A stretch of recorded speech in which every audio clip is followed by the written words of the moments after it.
If you would have asked me like a year ago how I feel about dating apps, I'd be like, oh yeah, Hinge is cool. So let's get into this. I'm going to tell you why you're running into this problem on dating apps and why the guys you're swiping with the most are undesirable to you. And let's talk about it.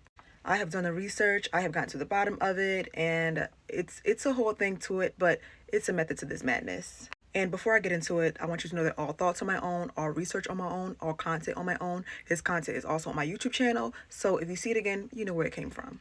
So, statistically, you can Google this. There are more men on dating apps than women, right? And the men who are super attractive, they get the most swipe. They are pushed out to the algorithm more because they know women are going to swipe right to them. Every dating app is different, but for each dating app, it's usually every 5 men to 1 woman. I know for certain apps, it's more. It even goes up to 9 men to 1 woman. So recently I downloaded Hinge and I downloaded OkCupid, and I did research, and this is how I know this stuff. So I did a college athlete who was about to be drafted in the NFL. I put him on there, and then I put an average guy on there. Just an average guy, the local bus driver, completely average, regular smuggler, right? So the above average guy, the guy who was over 6 feet, attractive and had a nice body, you wouldn't believe how many swipes he got within the first hour. Over 100. It said 99 plus in his messages. And for the average guy, he literally got 20 within the first hour. 20.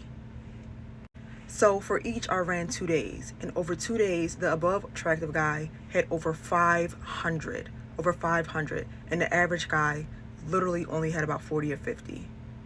So the guys who are attractive, who are on dating apps, because a lot of them aren't because they have access to so many women in the world, they are getting snatched up.